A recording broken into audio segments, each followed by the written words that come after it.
और अब समाचार विस्तार से।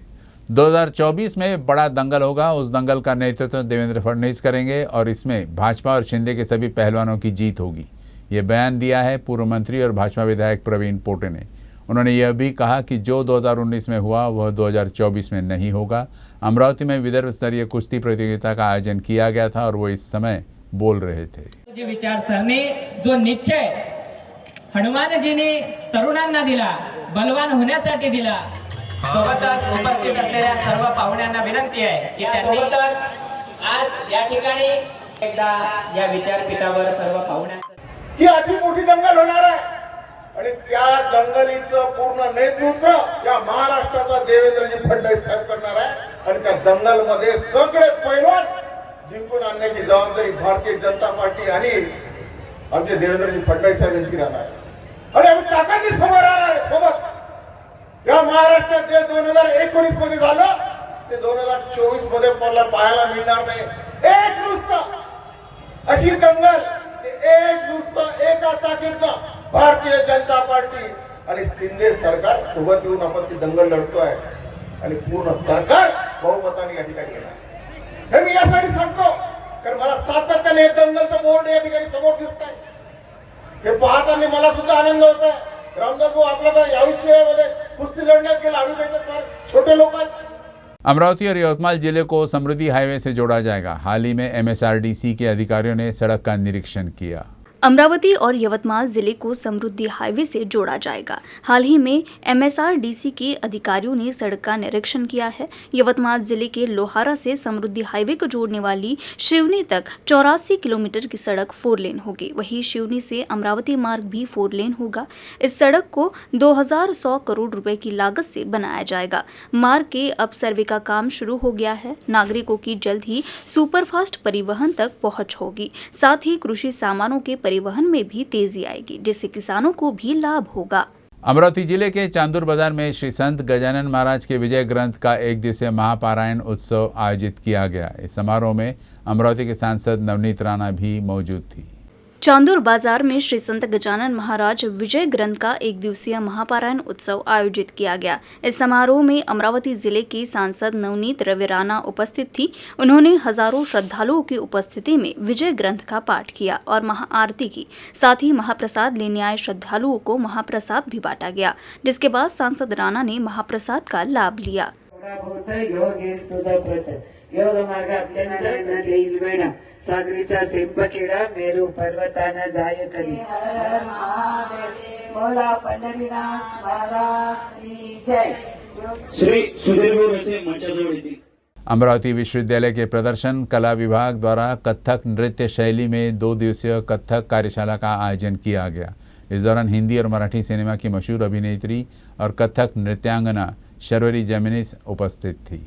प्रदर्शन कला विभाग संत गाडगे बाबा अमरावती विश्वविद्यालय की ओर से 25 और 26 फरवरी को नृत्य शैली में खलनायक पर आधारित गदभाव विषय पर 2 दिवसीय कथक कार्यशाला का आयोजन किया गया है।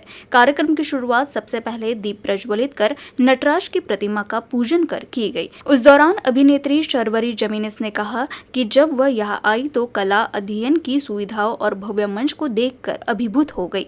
वहीं उन्होंने उपस्थित छात्रों को शुभकामनाएं देते हुए कहा कि छात्र कला से जुड़ी सुविधाओं का सदुपयोग करें, अपनी प्रतिभा को दुनिया के सामने लाए और अपना नाम मोती की तरह ऊंचा करे।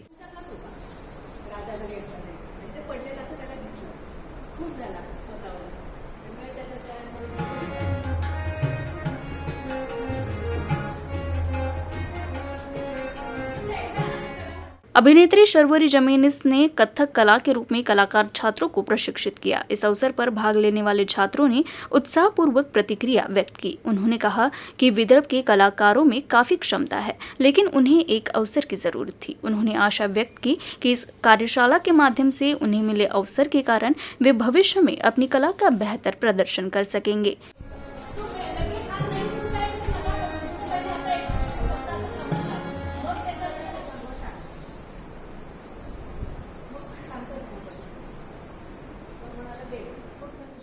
महाराष्ट्र राज्य स्वाभिमानी विद्युत कर्मचारी संघ ने 2 दिवसीय द्वितीय त्रैवार्षिक अधिवेशन का आयोजन किया।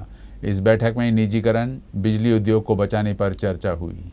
महाराष्ट्र राज्य स्वाभिमानी बिजली कर्मचारी संघ पूरे देश में एक ऐसे संगठन के रूप में जाना जाता है जो महावितरण, महापारेषण, महानिर्मिती के तहत बिजली कर्मचारियों की सभी समस्याओं का विश्लेषण करता है और उन्हें लगातार प्रशासन के सामने पेश करता है। इस संघ का ये द्वितीय त्रैवार्षिक अधिवेशन अंबानगरी अमरावती में हो रहा है, जिसमें पूरे महाराष्ट्र से सभी सदस्यों और पदाधिकारियों की उपस्थिति उल्लेखनीय रही। इस अवसर पर अतिथियों द्वारा संघर्ष स्वाभिमानी की स्मारिका का विमोचन किया गया। इस अवसर पर अतिथियों के उद्बोधन हुए। इन 3 दिवसीय कंपनी और बिजली उद्योग की वर्तमान स्थिति को बचाने के लिए अतिथियों द्वारा दिए गए मार्गदर्शन और निर्देशों के बाद ये देखा गया कि संगठन के हित के लिए सभी सदस्य और पदाधिकारी एक नई ऊर्जा के साथ एकजुट हुए। एकीकडे सरकारचं धोरण, या वीज उद्योगाच्या अस्तित्वाचा प्रश्न आणि वीज उद्योगाच्या अस्तित्वाबरोबर तुमच्या आमच्या सुद्धा रोजीरोटीच्या अस्तित्वाचा प्रश्न काय आहे। याचबरोबर आता साहेबांनी सांगितलं, मी त्यांच्या म्हणण्याला प्रतिवाद करत नाही, त्यांचं म्हणणं बरोबर आहे, शक्य आहे, स्पर्धा वाढली पाहिजे, स्पर्धेमध्ये आपण टिकलो पाहिजे, पण स्पर्धा हे वीज कायदा 2003 आणताना आणि आम्ही प्रस्तावित किती जे कायद्यामध्ये सांगितले स्पर्धा पाहिजे। एखाद्या बैलगाडीला तुम्ही ग्रामीण भागात एक मोठा बैल लावला, एक लहान वासरू लावलं। ब्रेक के बाद आपका फिर स्वागत है। अचलपुर के फिनले मिल में एक तेंदुआ घुस गया। सुरक्षा गार्ड ने तेंदुए को देखा। इसकी सूचना उन्होंने तुरंत मिल प्रबंधक व वन विभाग को दी। हालांकि तेंदुआ के दिखने से मजदूरों में काफ़ी भय का वातावरण है। फिनले मिल में जो कंडीशन है अभी यहाँ पर, कि पहली बात तो कामगारों को बेचारों को इनका वेतन मिल नहीं रहा। खुदा ना खास्ता यहाँ पे जो ये गार्ड लोग हैं, बिबटे ने कम ज़्यादा इनके हमला कर दिया तो इसका जवाबदार कौन रहेगा? हाँ, प्रशासन है, ये है सब। खुदा ना खास्ता है कि गरीब लोगों को कम ज़्यादा हुआ तो इनकी भरपाई कौन देगा? पैसा नहीं दे रहे कामगारों को पैसा कुछ मिल नहीं रहा, कामगारों को पैसा दे नहीं रहे बेचारे। कामगारी कंडीशन खराब है, इधर इधर मजदूरी कर रहे हैं। फिनले मिल कोई लोड ले नहीं रहा इनके कर्मचारी के बारे में। भविष्य में ये कार्रवाई नहीं होती है तो मन से आंदोलन करने की तैयारी करेंगे। बडनेरा कोंडेश्वर मार्ग से लगे बौद्ध तीर्थस्थल प्रियदर्शनी सम्राट अशोक बुद्ध विहार से अज्ञात चोर ने सेंधमारी की है। पेटी से लगभग 3 से 4 हज़ार रुपये का बॉक्स चोरी किया गया है। चोरी की यह करतूत CCTV कैमरे में कैद हुई है।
अपने विभिन्न मांगों को लेकर कास्ट्राइब कर्मचारी महासंघ की ओर से बुल्ढाना जिलाधिकारी कार्यालय के बाहर आंदोलन किया गया। बुल्ढाना जिलाधिकारी कार्यालय के सामने कास्ट्राइब कर्मचारी महासंघ ने पुरानी पेंशन लागू करने व पदोन्नति में आरक्षण का लाभ देने व अन्य मांगों को लेकर आंदोलन कर जोरदार नारेबाजी की। शिष्टमंडल ने अपनी मांगों का निवेदन जिला प्रशासन को सौंपा। आज कास्ट्राइब कर्मचारी महासंघाच्या वतीने बुलढाणा जिल्हाधिकारी कार्यालयासमोर आम्ही हे आंदोलन करत आहोत। आमच्या प्रमुख मागण्या आहेत, पदोन्नतीतील आरक्षण मिळालंच पाहिजे, जुनी पेन्शन लागू करण्यात यावी, तसेच भरती आणि पदोन्नतीमधील मागासवर्गीयांचा अनुशेष भरला गेला पाहिजे, त्याचबरोबर आउटसोर्सिंगद्वारे ती पदं भरल्या जातात ती बंद करण्यात यावी।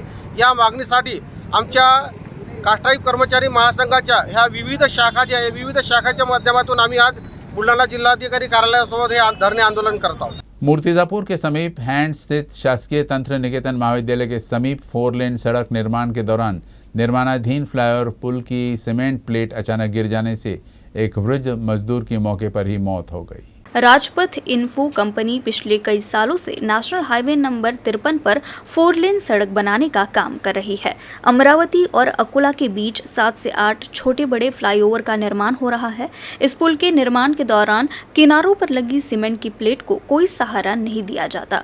मूर्तिजापुर के पठानपुरा निवासी शेख यासीन शेख बशीर मूर्तिजापुर से पशु चारा लाने जा रहे थे। हिंदज के सरकारी तंत्र निकेतन महाविद्यालय के समीप सतनाम ढाबा के सामने निर्माणाधीन फ्लाईओवर संख्या 202 के पास के सीमेंट की प्लेट के अचानक गिरने से उनकी घटनास्थल पर ही कुचलकर मौत हो गई। बुल्ढाना जिले में रबी की महत्वपूर्ण फसल मानी जाने वाली गेहूं की फसल अब लहलाने लगी है। जिले में बड़ी मात्रा में गेहूं की कटाई हो चुकी है। बुल्ढाना जिले में बड़ी मात्रा में गेहूं की कटाई शुरू हो चुकी है और किसान अपने खेतों में गेहूं की कटाई में लगे हुए हैं। बुल्ढाना जिले के नांदुरा, मलकापुर, खामगांव, जलगांव जामोद तहसील में बड़े पैमाने पर गेहूं की खेती की जाती है। कई स्थानों पर प्रचुर मात्रा में पानी उपलब्ध होने के कारण इस वर्ष गेहूं की अच्छी पैदावार हुई है। किसान हार्वेस्टर से गेहूं की कटाई करते देखे जा रहे हैं। आधुनिक तकनीक ने किसानों के लिए गेहूं की कटाई करना बहुत आसान बना दिया है। न्यूज़ रूम से बस इतना ही, लेकिन खबरों का सिलसिला आगे भी जारी रहेगा। आप देखते रहिएगा यूसीएन अमरावती न्यूज़।